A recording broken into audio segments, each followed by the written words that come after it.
Perfect.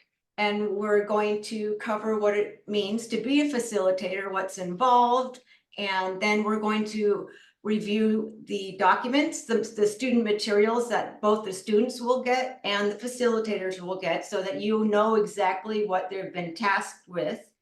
And then we'll open it up for a Q&A, because I'm sure you have a lot of questions. Since we're a small group, do we want to go around quickly and do introductions? Sure. Okay.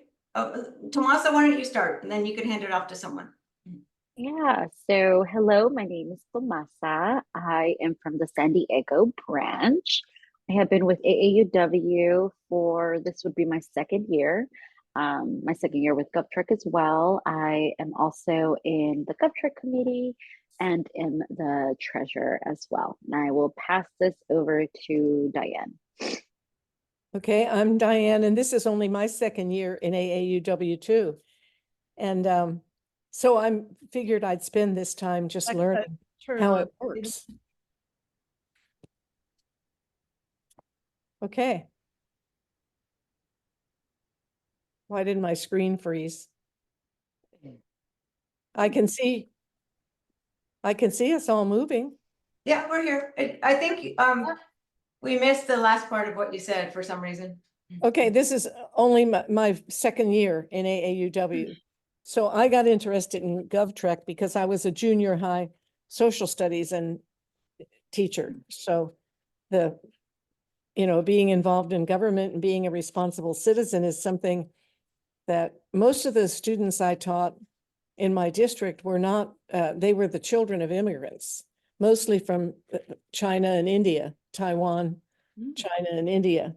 So trying to teach them about the United States and government and Interesting. Yeah, it is interesting. Great, thank you. Priscilla? Okay, yes, I'm Priscilla Mills. I live in North Lake Tahoe, and I've been in AUW for 6 years. I'm the current branch president, and I've never done any of the Girl State or any of the more social studies things, but I've been a dorm mom at Tech Trek 3 or 4 times, and so I'm pretty involved with that, and I just love that. You come home and it's like, we're going to be okay. These girls are just so amazing, aren't they? Yes. You were saying, Tomasa, it inspires you. So I'm happy to be part of this. Great, thank you. How about Jeannie? Hi, I'm Jeannie Trezino. I have been in AAUW for maybe 3 years or so. I participate in the foreign policy interest group of my chapter, but I don't have any governance or any higher level of responsibilities. But I saw GovTrek, and I know that our chapter is very successful in recruiting girls to participate in Tech Trek. And when I saw the GovTrek program, that was just really interesting to me, and I would love to be able to recruit more girls in my community to do that. I'm happy to serve as a I don't know, I guess it's like assistant general manager for a small special district that provides drinking water for a small community in Butte County. So I can see the importance of not only the candidate part of public service, but the paid position, the public service role. So I'd love to see emphasis. I hope I can bring some of that kind of flavor to some of the discussions. Absolutely. It's not just about being elected, to a position. Absolutely, thank you. Ariadna? Hello, everyone. My name is Ariadna. Last fall, I was interning for GovTrek, so I'm back again to do the GovTrek facilitator, and I'm really excited. I'm a Cal State San Marcos student. This year, I'm going to be graduating in May, so I'm really excited for that with a poli-sci major degree. So, yes. Excellent. Thanks for joining us. Thanks for coming back. Of course. Becky. Hey everyone, thanks for being here. I'm Becky Gomez. I am president-elect of our branch, and it is Tustin, Santa Ana, Orange branch. I've been involved in AAUW since about 2010, I believe. I am an elected official, and I think it is critically important that we get more women into public service. And so that has been my driving force in being here. And I'll pass it off to Diane. Oh, no, Diane already went. Rebecca, the other Rebecca. Hi, my name is Rebecca Said. I have been involved with AAUW for probably about 5 or 6 years. I belong to the San Ramon branch, and I am actually the director, or I'm the person, the representative for GovTrek in that branch. And I got inspired by, we had one of our students from our high school applied last year and actually was on the team that won the competition, Haley Godin. And she was so inspiring. And she did a lot. She also did a lot to help us. And so, and I've also, last year I did the online Tech Trek thing, because they were like needing people to do years, and I enjoyed it. So I thought, well, I'm kind of already got my feet wet with GovTrek, so just stay there. Stay in it. We appreciate you. And Haley is amazing. It's amazing. She's actually volunteered to come back and help this next generation of GovTrek students during the project work. So you might run into her online. Yeah, I'm sure I will. I mean, she's been very, very instrumental, and I think that, you know, for our proportion of the population of California, we have a very high percentage of students that applied to be on the program, and it's mostly because of Haley. So, Excellent, thank you. Okay. Well, I think well, OG is on the one more person. So sorry. Hi, can you guys hear me? Yes. You can hear me. I can't get my camera to work here. Sorry. I was just tabling for a couple of candidates here who are running on the March ballot. So I'm OG Strogatz. I'm co-president of the Danville Alamo Walnut Creek branch. I've been with AAUW since 2021, public policy co-chair for 22 and 23, and then co-president this year. Excuse me. Sorry. And I'm just a public policy nerd. So I love being supportive of getting young women into, excuse me, into elected and appointed office. And I love being a facilitator last year. So I'm back. Excellent, thank you, and welcome back.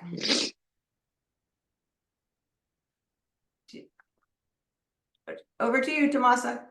Would you like me to share my screen? Yes, please. Okay. So good evening, everyone. My name is Tomasa. I'm the GovTrek lead facilitator. So before we kick off, I really want to express my heartfelt thanks to each and every one of you for volunteering to assist in GovTrek. Your contributions are truly invaluable, and honestly, we could not run the program without your dedication. So without further ado, let's get started.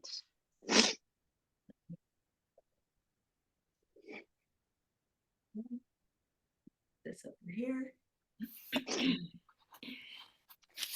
So today we'll be delving into your role as a GovTrek facilitator.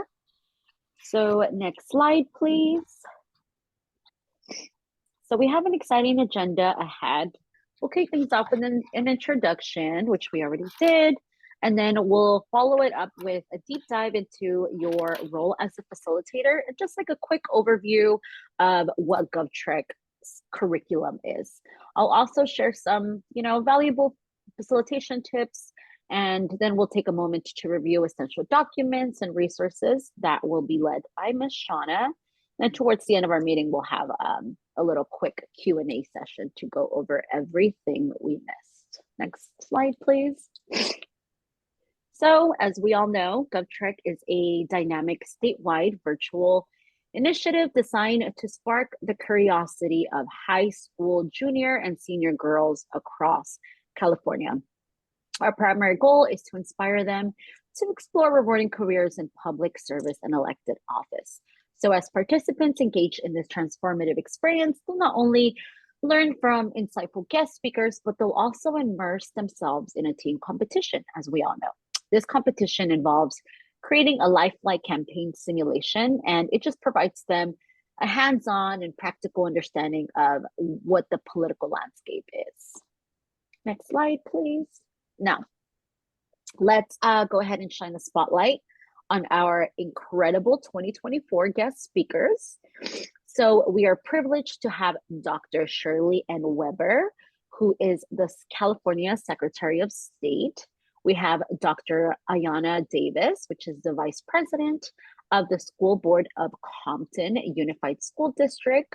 We have amazing Congresswoman Zoe Lofgren, who represents California's 18th district. And we also have Griselda Ramirez, who actually joined us last year as well. She is a Senior Director of External Affairs at San Diego County Supervisor. Their expertise and experiences promise to enrich our GovTrek journey, and I'm sure they'll offer us invaluable insights into the public service and elected office. Next slide, please. Tomasa, we have more speakers, right? This is just an example of. Correct. Yeah, this is just kind of like a little sneak peek, but we do have more guest speakers. Okay, so all right, folks, let's talk about your gig as a GovTrek facilitator. So one of the main things that you'll be doing is you're going to be help guiding the girls. I like to think of the facilitators as the mentors. You guys are the motivators and the connectors of GovTrek, right? So you'll also be in charge of encouraging participation. So we want GovTrek to be a lively and engaging experience for everyone involved. So our goal here is to be the motivators and get everyone actively participating. Given that we're dealing with high school girls, some might be a little bit shy and reserved at first. So no problem, just try to use open-ended questions to just kind of get them to get out of their shell. So we're aiming for an atmosphere where, you know, everyone feels included and, you know, they're having a good time. So we also want to make sure that we are managing our time effectively. So you guys are the timekeepers, the guardians of the clock. Our goal here is to keep things running smoothly. So if discussions start stretching a little longer than planned, no sweat, just try to wrap things up, perhaps try to refocus the conversation back so that we can, you know, keep our priorities on track, especially because we have very limited time during our breakout Zoom sessions. So during activities, try to also just throw in some time cues so everyone stays on the same page. You know, effective time management ensures that we cover all of our bases and the participants walk away with, you know, a solid understanding of their roles. Lastly, you'll also be helping guide the girls through the curriculum and the assignments. So while addressing their campaign related questions. So we're going to be breaking down the curriculum into bite-sized chunks. And what we want to do is we as facilitators, we want to ensure clarity in our explanations, right? So we want to encourage interactive sessions. We're going to be using visuals, and we essentially want to create a supportive environment for questions. When it comes to the campaign, we just essentially all we need is just to provide a clear overview, maybe even perhaps share some real world examples and try to connect the experience to, you know, the broader world of public service. So do I have everyone's attention still so far? Sound good? Little thumbs up if we're all awake. So next slide, please. Okay. So I kind of want to run down what each, kind of give you guys an overview of what each session will look like. So for sessions 2, 3, and 4, we'll be listening to the guest speakers about their journey and professional development. And then for sessions 4 and a half, 5 and 6, that's when we'll be breaking out into our breakout sessions and work on our campaign. The next slide will kind of break each session down a little more thoroughly. This is just kind of like a little overview. So for session 1, in our first session, we'll kick things off with a meet and greet. We'll break into smaller groups for introductions and to discuss the students' top public policy issues. Following that, we'll have an orientation and review program materials just to get everyone, on the same page. For session 2, we'll explore various public service careers through a Woman in Leadership career panel. This will be a great opportunity to gain insight into different career paths and hear from inspiring women leaders. And then we're going to kick things off for session 3. This will bring us, session 3 will bring us to our women's leadership and political participation. So once again, we'll hear from speakers at the local, state, and national levels. They will be providing valuable perspectives on women's leadership in politics. And then for session 4, as we dive into session 4, that is where we'll go ahead and do our Ready, Set, Live campaigning 101. So essentially what this means is in the first hour, we'll explore the behind the scenes of running a political campaign, covering topics like messaging, branding, and speech writing.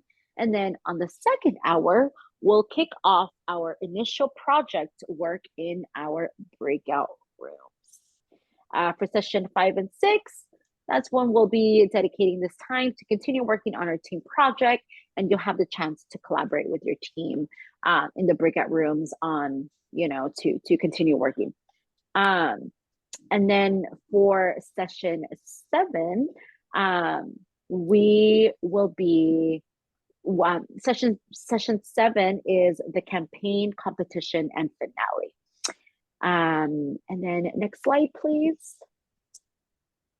Okay, so as we reach our final session, we'll wrap up the program with the grand finale. The objective is just to showcase and celebrate the fantastic campaign projects that, the students have worked on.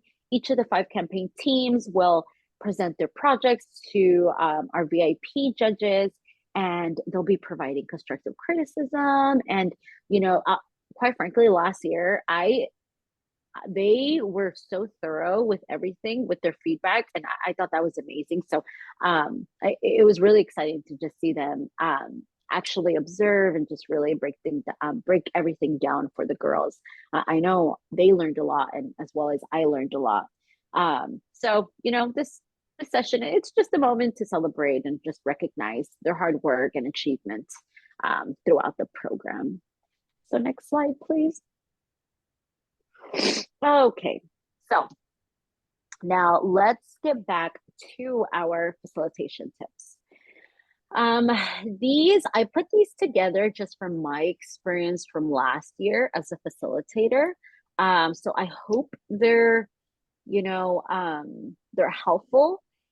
And, let's go ahead and get started. Towards the end, again, you guys are always more than welcome to ask questions. So the first thing that we want to do is we want to establish a supportive environment. So creating a supportive environment is at the heart of our program success. So let's reflect on just some examples from last year that helped us, make a welcoming and inclusive atmosphere. So one of the things that I honestly really encourage, again, I really want to reiterate this, they are initially going to be very shy, very timid. So one of the key elements last year was, open communication and collaboration among the girls. So when you are in the breakout rooms, one of the things that I always, did was if I didn't hear anybody speak back to me, I would just, kindly be like, oh, so let's say I had a girl named Billy on my team. I'd be like, oh, Billy, so what are your thoughts on this? And then, just make sure that everybody had a chance to speak. So with that, we saw incredible teamwork as participants. They shared their ideas freely, insights, and experiences. And this obviously created an atmosphere where everyone felt heard and valued. Another thing that I really recommend is facilitating network opportunities. So essentially what this means is last year, I asked the girls to either exchange emails or phone numbers. This just kind of helps them connect better outside of the program. And, just in case they needed to work on something or they had any questions. So one of the things that I did is I created a group chat, a text group chat with all the girls. And then I also recommended that they create a solo group chat with just the participants, just because, when you're young, sometimes you want to express yourself a little more freely without having an adult there. So it gave them the balance of both things. I also really encourage, doing regular check-ins. So this played a pivotal role in keeping everyone on track with their campaigns. So last year's check-ins provided, a platform for participants to share their progress, discuss challenges, and, we also celebrated their success. So it was inspiring to witness the growth and collaboration within each group. And, it also provides us to keep everybody accountable of, their work or whatever it is that they are doing. Obviously, as I mentioned before, we're going to be providing project assistance. So you're going to be guiding and supporting the girls as they work on their projects. Our availability for questions and problem solving, it offers a mentorship dynamic, and this definitely contributes greatly to the participants' learning experience. Next page, please. Leadership roles. So to enhance teamwork, we encourage, at least in my team, I encouraged and appointed a leader. So I kind of saw who was, you'll see once you're in the breakout sessions, who is kind of the leader of the group, the most talkative, the one that's just kind of coordinate everything. I pulled her aside and I'm like, hey, would you kind of just help me, coordinate meetings? And I just kind of distributed responsibilities to her so that I can, keep everyone, accountable and, working together. This honestly made everything so smooth, especially when there were a couple girls that would not respond to me. They would not respond to me, but they would respond to her, which was perfect, right? Because all we needed was just some kind of communication. So that's like one of the little tips that I really recommend. Just assign, a leader within your group. I did that too, just to share, and I don't mean to cut you off, Tomasa. No. Or your flow, but Haley was more or less the leader in our team. We didn't even have to ask her. You might be lucky and get a special girl like that. I mean, she just was very impressive. It's like she has project management experience. She was able to say, okay, this is what we're doing next, and so you're doing this. When are you going to have that piece to me? And it was amazing. And I even pulled her aside and complimented her on that. So I just wanted to share that was a good experience for me too. So if you all find a leader, someone that's showing some leadership skills, you should definitely appoint her. I agree. I 1000% agree. So just kind of going back to our little slide, one of the things that we'll also be doing is we're going to be coordinating outside office hours. So unfortunately, as I believe Priscilla mentioned, it is 7 Saturdays and life happens, and sometimes one of the girls is going to miss, right? So that is when the outside office hours coordination is crucial. So just by, supporting them and making sure that, we kind of meet outside of those breakout Zoom sessions. And you don't even have to, it doesn't even have to be a long session. It could be honestly 10, 15 minutes just to do a little check-in in case they have any questions. That's one of the things that I really recommend. You can either coordinate it, or you can have, your appointed leader to coordinate it, or you can even, I know, at least in my team, the girls themselves would coordinate like their meetings as well, which was really great. So that's one of the things that I really highly encourage. So, we're here to just boost them up, right? We want to celebrate their achievements. So, just motivating them and just giving them words of affirmation and just building them up. I believe that's really important, especially because they're so young and just, I mean, you guys, we all remember what it's like. And when you're in high school, you're just so unsure of yourself. So, just really building that, persona up and just really making sure that you let them know that they are powerful, so just that's one of the things that I really enjoy doing that with the girls. And you can see the difference when you give them those positive affirmations.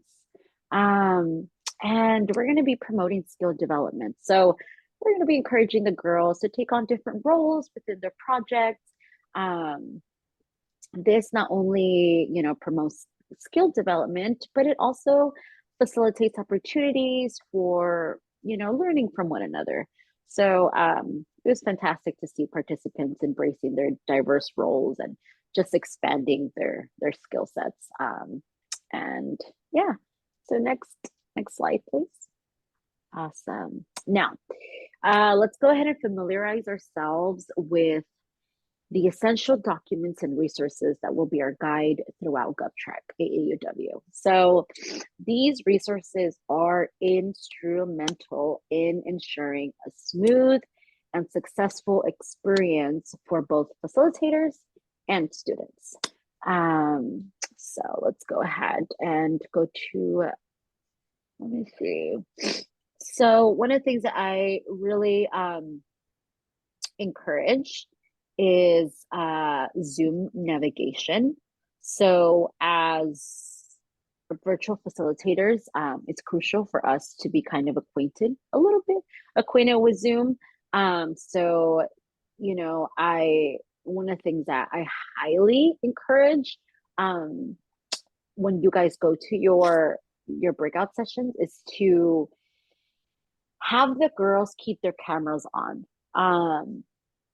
This just creates a more engaging experience, and it just kind of helps everybody, get to know each other a little bit better, and then you get to know them better. So, that's tip number one. Just try to keep all the girls to have their cameras on.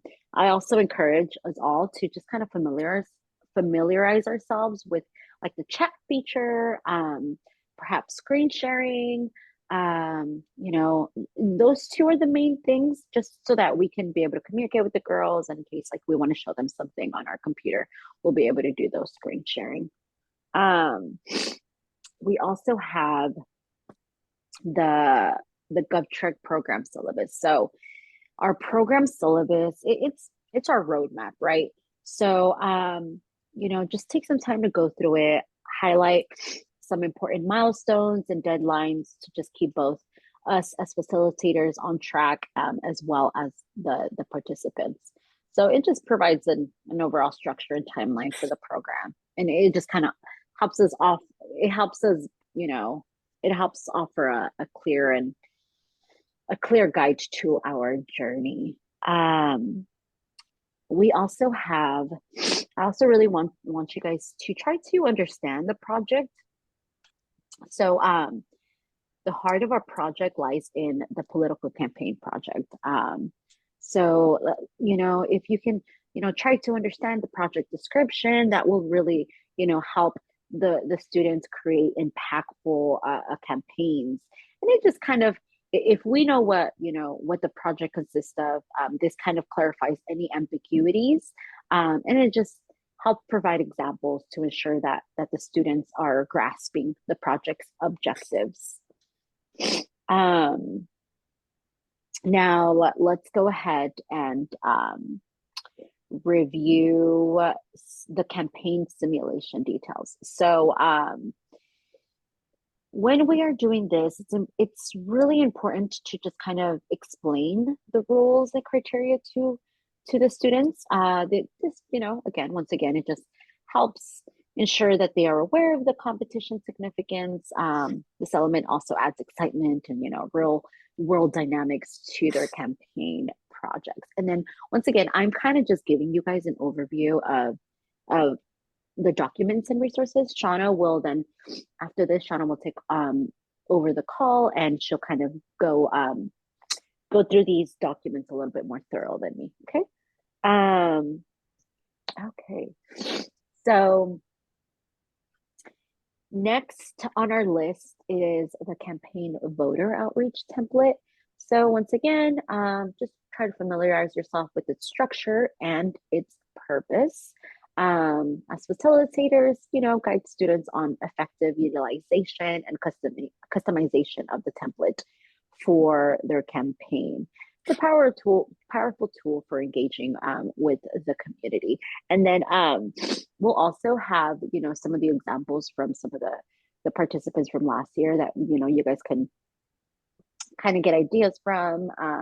We also have a campaign simulation that we created from last year. So if everything is sounding like gibberish, I promise you, you'll get a visual of each and every one of these things, which I'm more of a visual learner myself, so don't worry about that.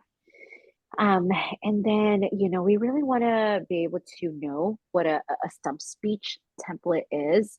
So we just want to make sure that we understand the structure, and we help guide the girls, craft their persuasive speech that align with their campaign goals.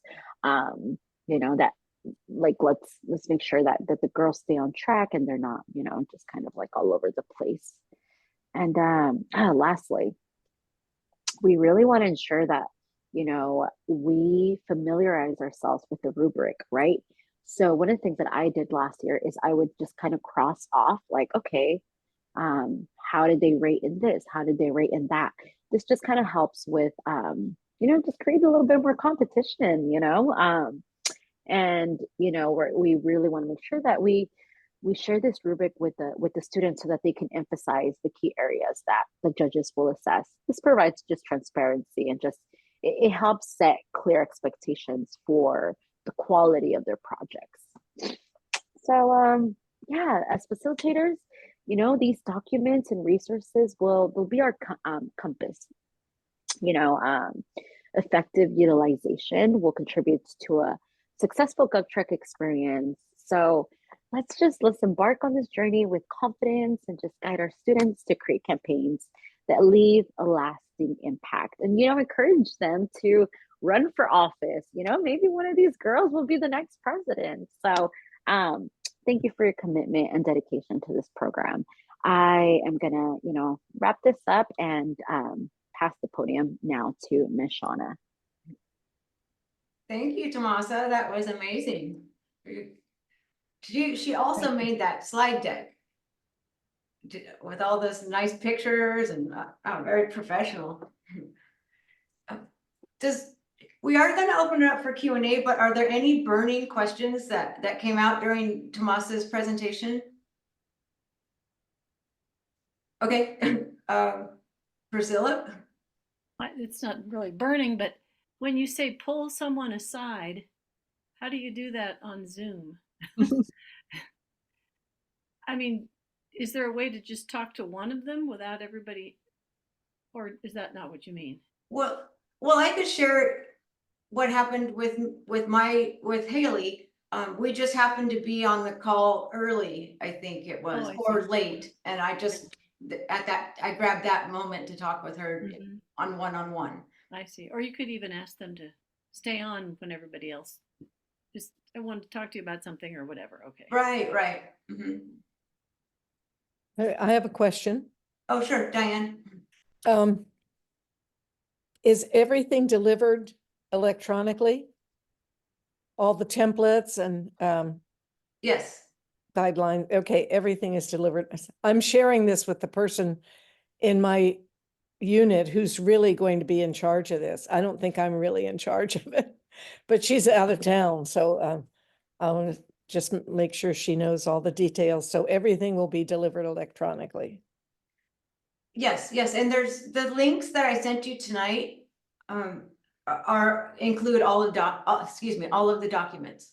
Okay, And we'll send it out again during the program, and if for some reason your branch lead needs a document or can't find it, or we're happy to send it. It's okay. yeah, And they're all printable. They're all, correct. Yep. okay. Okay, perfect. I'll tell her that. Okay. OG. Hi. Hey, a couple of questions. One, I really struggled with the expectations of me as a facilitator in terms of, what do I want to say? I didn't want to be a stage mom. Okay. I didn't want to be saying, hey, this is what good looks like. Here's the rubric. This is what you got to do, da, da, da, da. And then, really push the girls. And some of them seem to take to the campaign simulation more than others. Some of them just fell away, and we lost some participants. And I think that happened in a couple of groups. So my question as a facilitator is, like, how much should I, I don't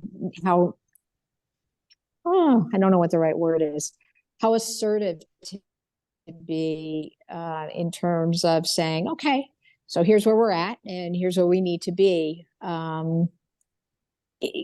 Because there was one of the girls in my group who really did seem to take the reins, but the way it worked with people falling out of the group was that she and the person who wound up being the candidate, they were really carrying most of the water for the whole exercise. It just kind of evolved that way. So I didn't know whether to kind of stand back and see what kind of group dynamic would evolve and who would surface as a leader and let that person lead, or whether to contact people outside. And I gave my contact information constantly, and they all established some kind of, text so that they could communicate with one another. But that was opaque to me. I didn't know how often they were meeting outside of the Saturday sessions. I told them I would be available. I'd be happy to help them in any way they wanted. They never asked me for any help. So, I'm not, quite candidly, I'm not confident about where to step up and where to step back as a facilitator. The other question I have is, it's a challenging set of circumstances, right? I mean, when you're essentially having a group project be an important component of the experience, and these are kids from all over the state, they've never met one another.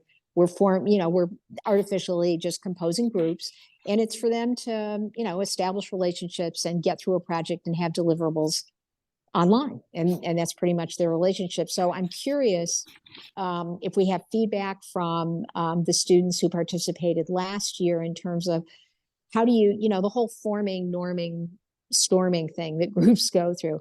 How do you help support that?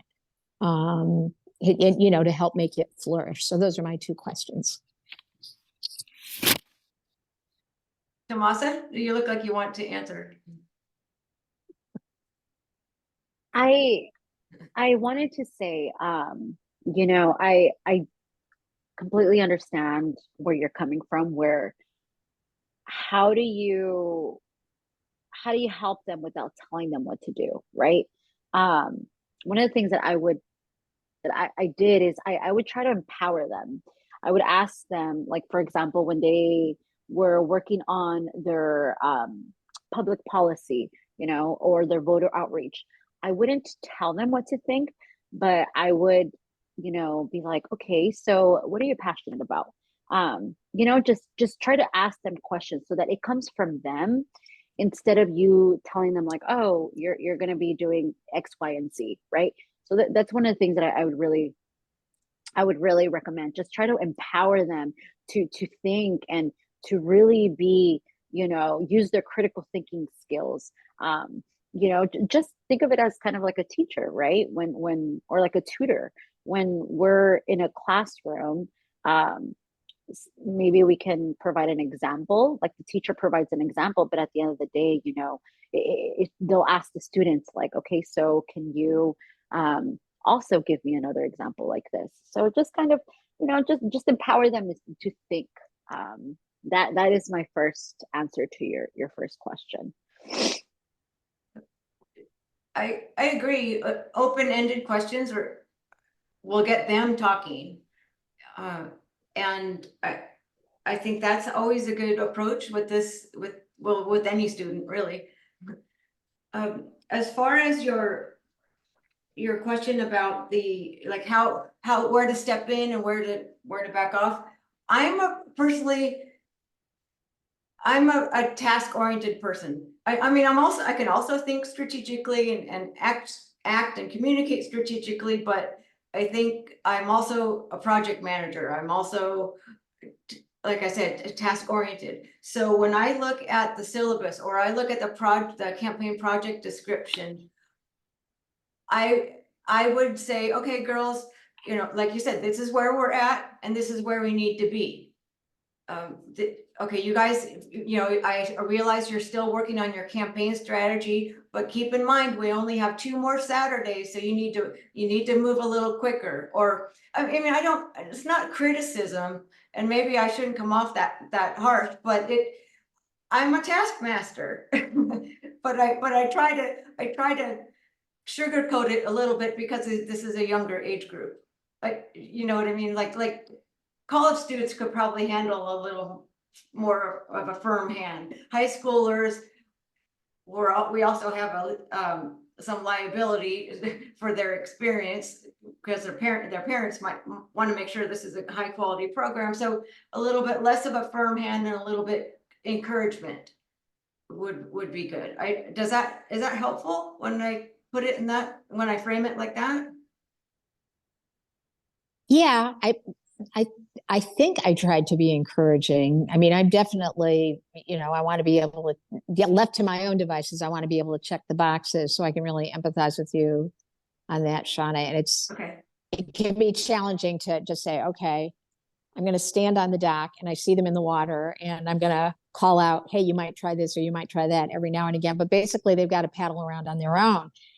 So that's what I was really trying to do, because I agree with you, Tomasa. It's like I definitely want to be empowering, and I don't know that I told them what to do. I just kept waiting for things to happen, and sometimes they did, and sometimes they kind of didn't. And I figured, well, maybe that's part of the experience, that they go through this and hopefully they have some opportunity to reflect after it's done, to say, okay, well, what worked here and what did I learn from this, and what would I want to make sure to do next time, and what would I want to try and do differently if I get a similar project assignment, something like that. So yeah, I totally get not being overly directive. I don't think I was. It was just, I guess my bottom line was that their deliverables were not as strong as some of the other teams' deliverables. And I thought, well, what personal responsibility do I hold in that? Could I have been,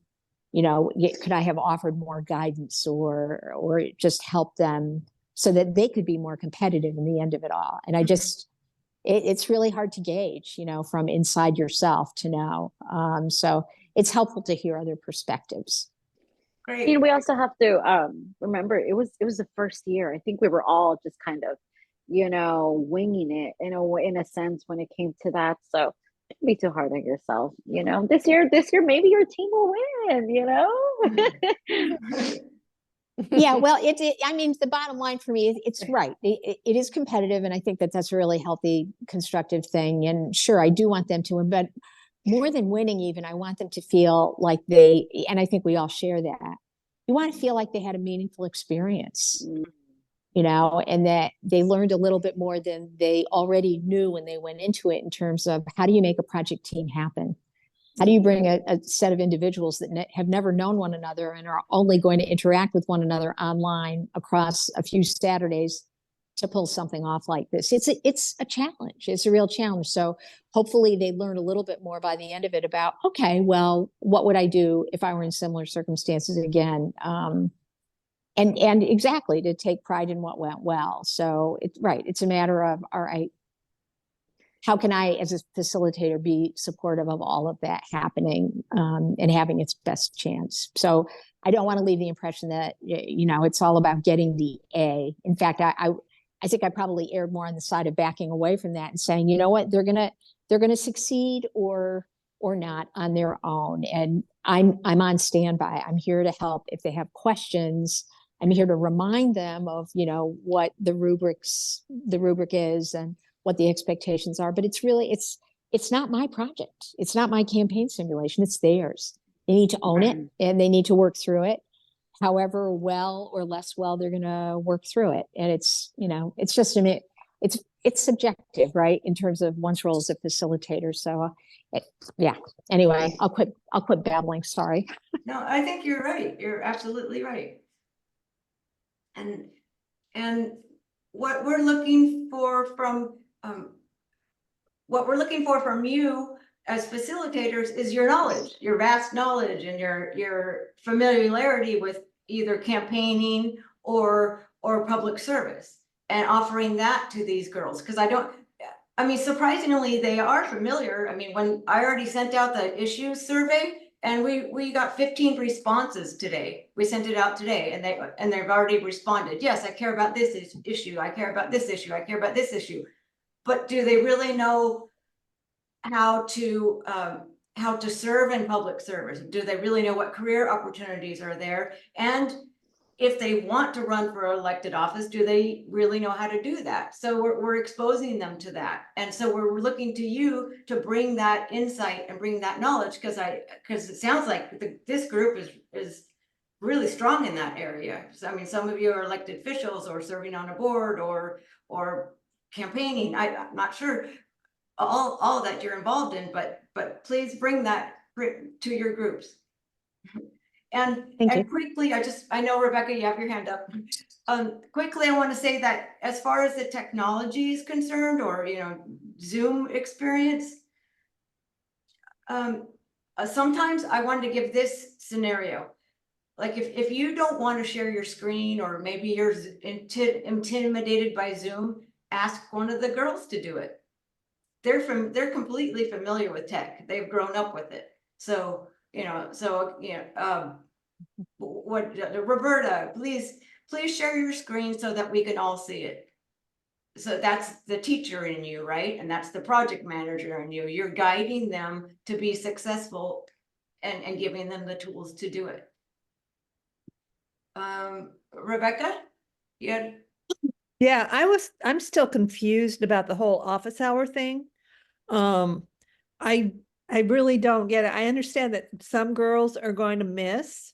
So is it like, I don't understand. They're going to miss. So it's like, how do you want to provide them time, but do the groups do that? You said sometimes it's like the girls do that. Do I do that? It's like, do you want to catch up? I don't understand the whole thing. I just don't get it. Yeah. Okay. So what I was saying is, if one of the girls missed, one of the things that I would encourage them to do was to connect with one of their teammates, just to catch up, maybe on some notes, right? Either they can do it within themselves, or you can take that initiative and be like, hey, if you still not understanding it, would you like to meet, or would you guys all like to meet, all together, just to see if maybe we could address some questions and just clarify some things. It is optional, for you. So it is optional for you, but I would highly recommend you telling the girls to try to meet outside of office hours, to try to coordinate a time within themselves where they can try to work on their project projects together, because as Shauna and everyone has said, it is their project. So the only thing is we want to encourage them to be working on it together, So that's what I meant by office hours. Yeah, but what happens? I mean, like, let's say like I have a group of 6 girls and one of them misses, and they don't necessarily have to let us know, but do you then reach out to that girl and say, we noticed you missed on such and such a day? You want, I mean, I don't understand. I mean, what do you do? I mean, if people just don't show up, they don't have to let us know beforehand necessarily that I'm not going to show up, or you know what I'm saying? I mean, the whole thing just seems a little confusing to me. Actually, they do. We're going to emphasize during the orientation which is session 1, we're going to emphasize the importance of them attending. And they signed in their agreement, when their application and their code of conduct, they've agreed to attend all 7 sessions. And if they don't, they need to communicate with their team members and make up that work outside of class. If they've been assigned a role, which, I mean, everyone will be, yeah, they need to agree to do the work outside of class if they have to miss one of them. Okay. So you kind of put it on the team, but it's like you tell them this is the expectation. Yes. Then the team sort of figures out themselves how they're going to make that happen. It's like you're missing. So, and somebody maybe on the team will say, I'll contact Julie and just make sure she's up to date on what's going on and see what she wants to do, type of thing, right? Yes, exactly. Okay. And you're right. Sometimes girls drop out, and there's nothing we can do about that. And then your team might get smaller. In fact, ours did. But in the end, it was really 3.5 girls that finished their project. It was Haley, it was Abigail, it was Zoe, and another one, which I'm lacking the name, but the other half, but they won the grand prize. So in their opinion, it really only takes that many girls to do it. But we're giving them, at the onset, we're giving them 7 girls to complete the project, and if some drop off, I think they can still be successful. Okay. Thank you. Sure. Jeannie. Do you find that the communication happens mostly through text messaging or email? Or does it vary group by group? Or some other method that I don't know about? Yeah, really, or me either. Probably both. I think both. Okay.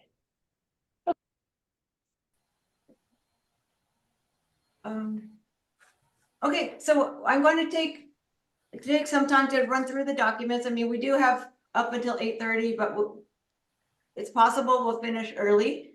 But if you have any questions about these documents, please let me know. Let's see. I'm gonna share my screen again. Oops.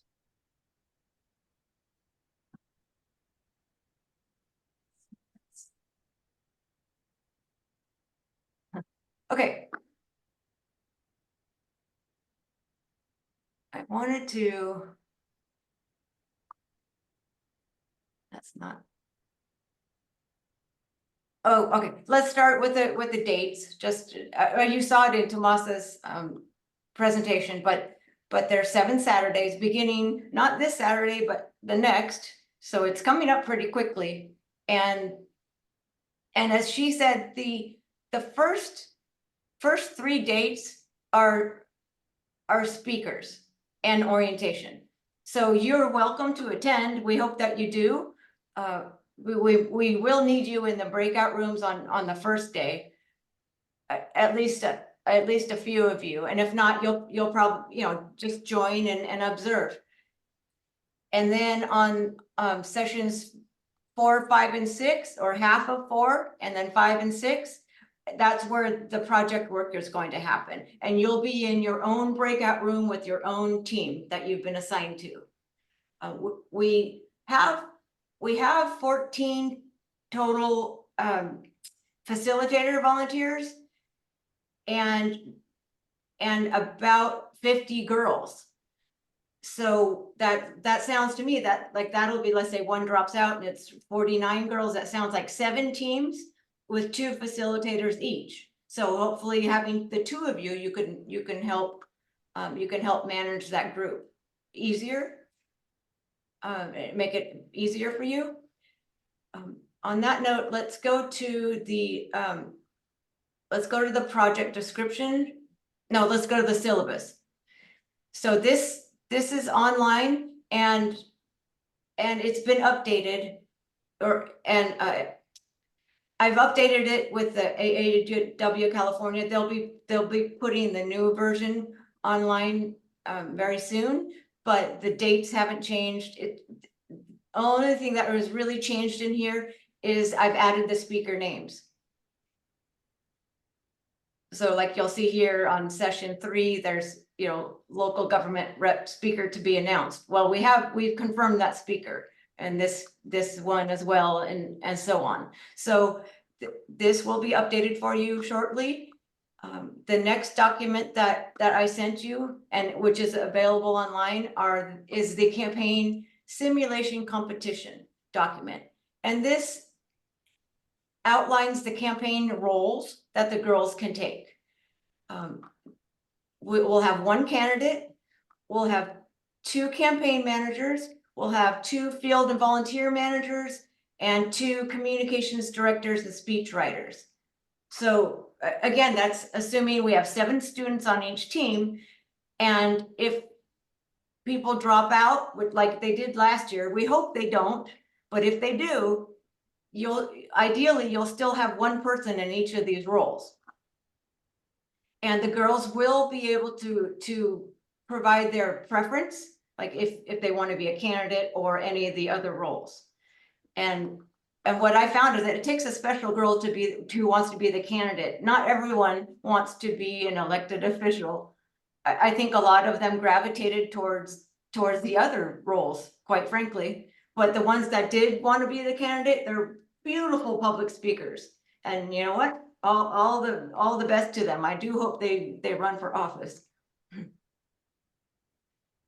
Scrolling down to page 2 here, the political campaign package. This outlines what their final deliverable is. And they will be provided this document as well. So the campaign video, which is what they'll end up submitting, must include their candidate stump speech, which should be a recorded stump speech with 2 to 3 minutes. And a visual and verbal presentation of the members of the campaign team. And then the entire video, if you want to read this in detail, please do. The entire video, including the stump speech, voter outreach plan, and political candidate flyer and campaign ad, should be no more than 5.5 to 6.5 minutes. It's all packaged in 1 video, and likely using a tool called an online tool. It's free, called Canva. And I can almost guarantee that several of the girls on your team will be familiar with Canva, but if they're not, that's where our volunteer alumni can come in and help train on Canva, or Tomasa can help train on Canva. It's very simple to use, or I can train on it. It's a very easy, it's a design tool made for non-designers. That's what it is. But these young girls, these young students, they're so creative and they're so amazing. Like you saw the grand prize winner last year. I was blown away by it. They're technically savvy for sure. And so I'm kind of jumping around here. So that's what's due at the end of the program, that 5.5 to 6.5 minute video, combining the candidate stump speech, the voter outreach plan, which is outlined right here. And we also have a template, and the political candidate flyer, a political flyer and campaign ad. And they can create a social media graphic. They can create 1 graphic to be the campaign ad. We're not asking for anything elaborate. And the flyer as well. There's templates in in Canva that they could use. And they can customize it with the name of their team, the name of their candidate, what they stand for, you know, anything else that they feel that they should put on that flyer. And please give them input on that.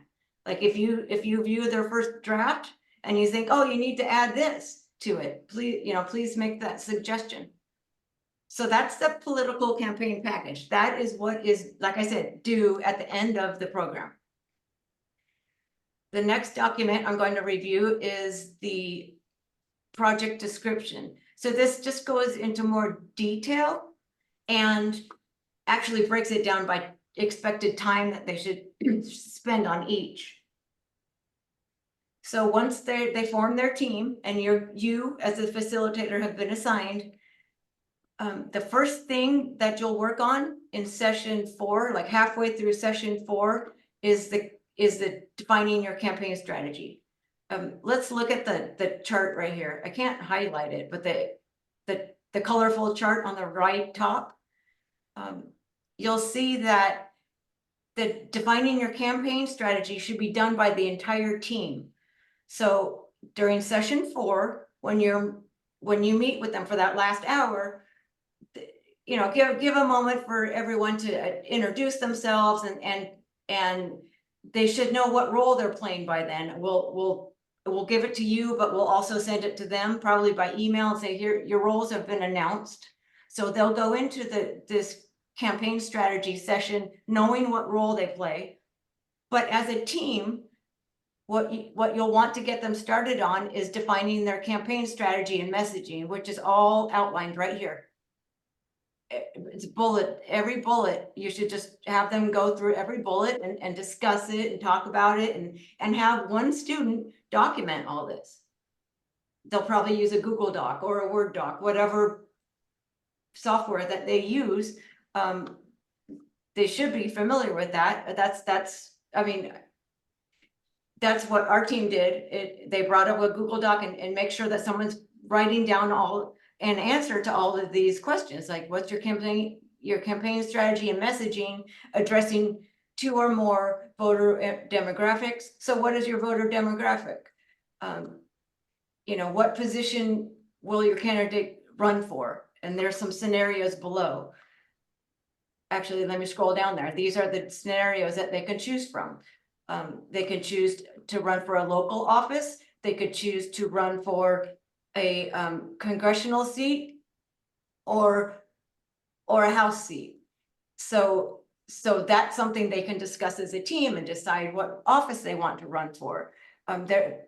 Please have them read this in detail so that, and you too, so that you can help guide them and help them decide what you stand for, what your platform is, what your 2 core issues are that you're addressing. And we will be trying to form teams based on their interest, their issue interest survey that I was talking about earlier. You know, so if it's gun violence or it's reproductive rights, etc., we're trying to group them so that they have similar interests. And they'll have to decide as a group, what is this candidate? What do they stand for? What are the core issues that they stand for? 2 or 3 of them. Something unique about your approach to these issues and the universe of voters that you are targeting and why, and what your message is to your target voters, and a campaign slogan. So this in a nutshell is their campaign strategy and messaging that they will work together on as a team. It may roll over into the next Saturday. And that's okay. That's okay. I mean, if they finish it in 1 hour on session 4, great. But I highly doubt they will. It may roll over into session 5, but it shouldn't take all of session 5 to finish that up. And that's where you come in as the teacher and the project managers. Like, you know, don't forget, ladies, we also have to start breaking off into the individual groups and working on your stump speech, your voter outreach plan, and your campaign ads. Going back up to the colorful chart here, you'll see the candidate and communications director will help write the stump speech. with the campaign. They'll work with the candidate to write the stump speech. The field and volunteer managers will get to work on their voter outreach plan. The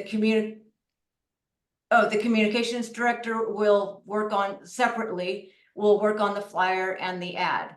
Again, there's templates to do this, so it's really quite simple. And then the campaign manager is the person responsible for creating the campaign video. And I just want to share that there might be some shifting of roles, and that's okay. That I think that's natural. I mean, once they, like, as we're doing right now, we're going through this project and we're trying to understand what it really entails. Once they do, I think they might start shifting around, or a girl drops out and we didn't expect it, but she drops out and someone has to fill her role. That could happen. So you look to the team and you let them decide. Like, they know what their strengths are. And I think you could work with them to make sure that role is covered.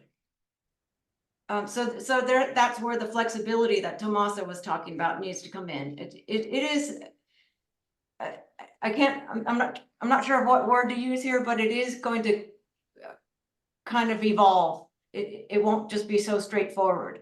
But the team dynamics, that's the word. That's what OG was talking about. The team dynamics are going to be unique, and you'll just have to flow with that. Okay. This document goes on to talk about writing and recording your stump speech and some suggestions for that. But we also have a template available, which I'll show you quickly. And then the designing your voter outreach plan is also outlined in very detail, a lot of detail here. And we also have a template. And then creating the campaign flyer and ad is also detailed here. And then once again, your campaign package video is detailed here. So the girls will get this, and you will get this as well, these documents. Here's the voter outreach template. It's the question is asked, and the student fills in the answer. Question is asked, the student fills in the answer. We tried to simplify this because last year the feedback from the students was that the voter outreach plan was a little difficult for them to comprehend. So we thought that a template like this might make it easier for them. Because this is the information we need you to find or figure out. And then, let me bring this up. Here is the stump speech template.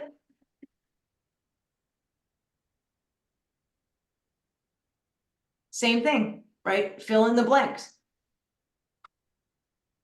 So who's your audience? An attention-grabbing introduction. How do you relate to your audience to establish credibility? Outline your 3 campaign priorities, and etc. So it's, again, we've tried to simplify it for the girls so that all of this information isn't too overwhelming, because I know there's a lot of documents and a lot of moving parts. And then finally is the judging rubric. I'm not going to go over details here unless you want me to, but this is how our judges will be evaluating their campaign videos and rating them 0 out of 20 points for each of these criteria.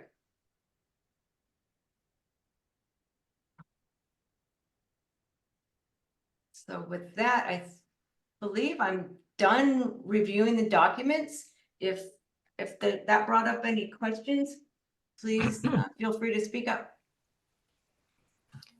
I have a question. Thank you, Shauna and Tomasa. Hi. How are you? Very good. I'm excited to be part of this again. Great. My question has to do with the speech. In the project description, in the scenarios, it says that they're going to be making a speech the candidate will speak at a particular audience, and their opponent will be there, etc. But last year it seemed to me that the speeches that were given by the candidates were not really they were sort of a generic stump speech, not really related to that. So I was wondering, is there supposed to be a connection or not between what is put forth in the scenarios and their stump speech? I think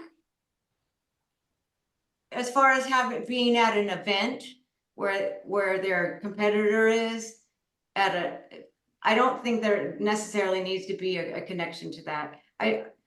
I wrote those scenarios. I mean, I researched and did my best to write those scenarios so that it helped the girls understand what office they could run for and what that looks like. Just to be transparent, I don't think they need to connect it to exactly to an event like that. Good. Although That makes it although- easier. I'm sorry to cut you off, but although their flyer might, right, when they're doing a political flyer about a community event, that could be connected. Okay, great. Thank you. You've answered my question. Okay, thanks. And one thing, I came a little bit late, so it may have been said, but in my group, we had a lot of people drop out, including the candidate. And I felt that for the three, it was really two and a half young women that continued. I felt a real responsibility to help them as best and not do their work, but really help them make sure they're communicating, reviewing things that they prepared, because they were kind of left to do it all. And they ended up, my campaign manager won the award for that position. And she felt really good about it. So I do feel that you can't, because they have no control over each other. They don't know each other. They're that you really want them to have a good experience. And that may mean holding their hands a little bit more than you would if you didn't have a situation where people were just dropping out and not communicating with each other, that they were even dropping out. Right. I appreciate that. Because I had the benefit of having a very motivated team, but some dropped out, but I understand what you're saying though. So thank you for sharing that. I agree. Diane?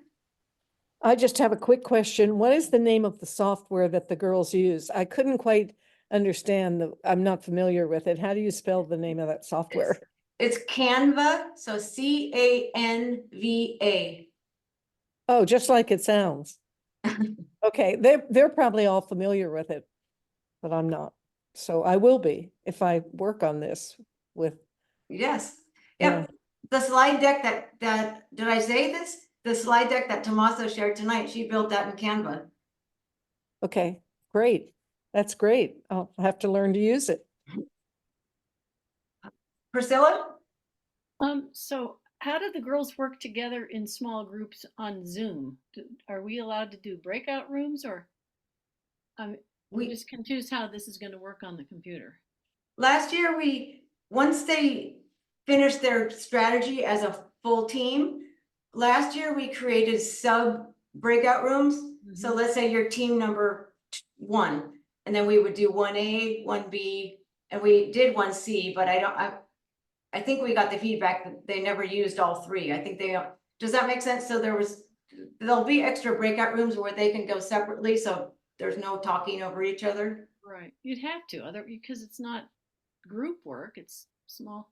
Mm-hmm. And also the templates, do they actually fill the paper form out, or do they do it online, or how does? That's a good question. Templates. That's a really good question. I think the word, let me see. Of course, I closed it. I think the stump speech is a Word document, so they could fill that out. But the voter outreach plan? I'm not sure. No, that's not fillable. Could those be Google Docs and they could be filled out online?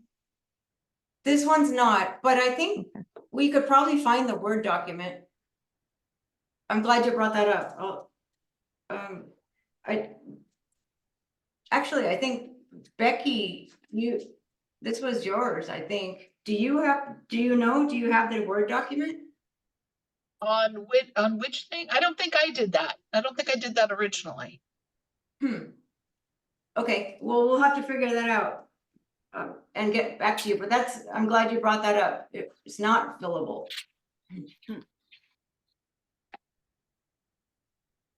Yeah, I didn't do that one. Okay.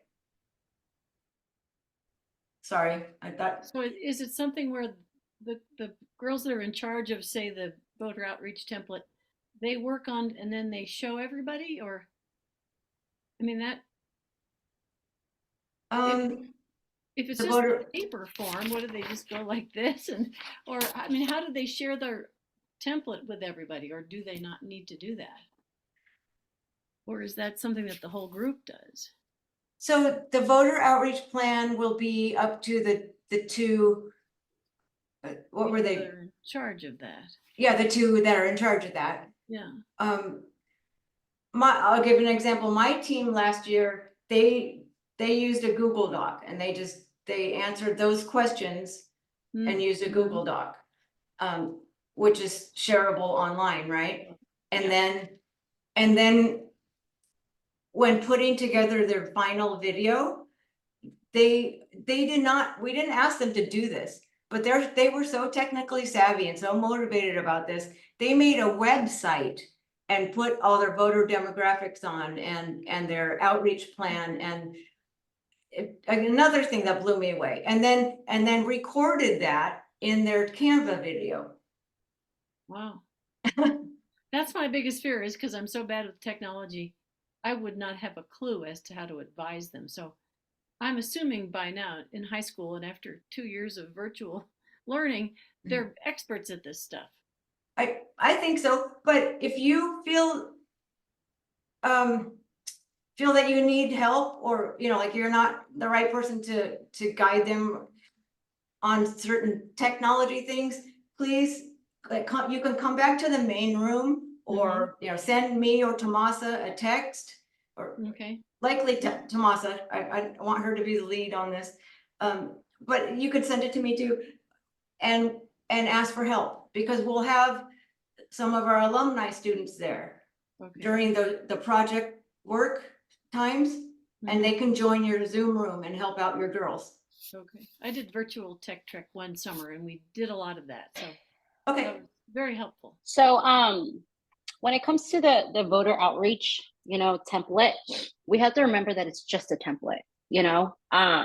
These questions are to inspire them to think and to come up with their outreach plan, but they don't necessarily have to answer it word per word. It's not like an assignment. It's just correct. It is just a guide. When it comes to Canva and all of these other things, we did create a tutorial for the girls. And one of the things that if you guys don't understand Canva, that is okay. I will be right there, making sure that I'll be jumping into breakout rooms to ensure that everybody knows what they're doing, and I can definitely help them hands-on. And even if I need to create a session just with your group, I'm more than happy to do that. So I don't want you guys stressing out about the technology. Don't worry, I got this. We got this. And these girls are so smart. I feel like we don't give them enough credit because they're so smart. I had the exact same questions all of you guys had last year, where I was like, oh, I thought I would have to hold their hand a little bit more, but after they started getting comfortable with each other, they just completely left me out of it, and they would just meet with each other. So yeah, don't worry, it'll organically happen. You'll see. Yes, I agree. They left us out too, and we would, after they got comfortable with each other and found a flow, we were left out, and unless we followed up with them by text or like, how you doing, or or met with them on your Saturdays. And they'll surprise you. They'll hopefully they'll take the ball and run with it.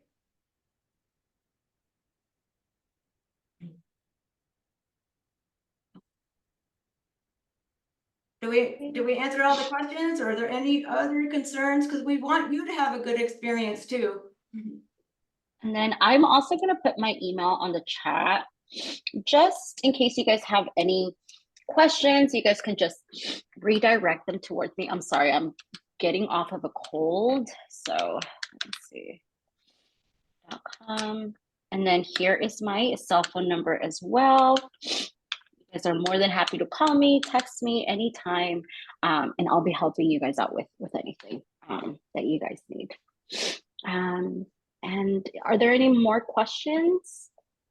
If not, then we will end the session at 8:24. We'll give you 6 minutes back. Thanks very much. Thank you. Yeah, of Yeah, course. Thank you. Absolutely. We're excited. Thank you. Thank you so much. Bye, everyone. Have a good night. Shauna, I have to go to my other meeting. I'll let you go. Have a good one. Bye. Bye. Thank you. Bye.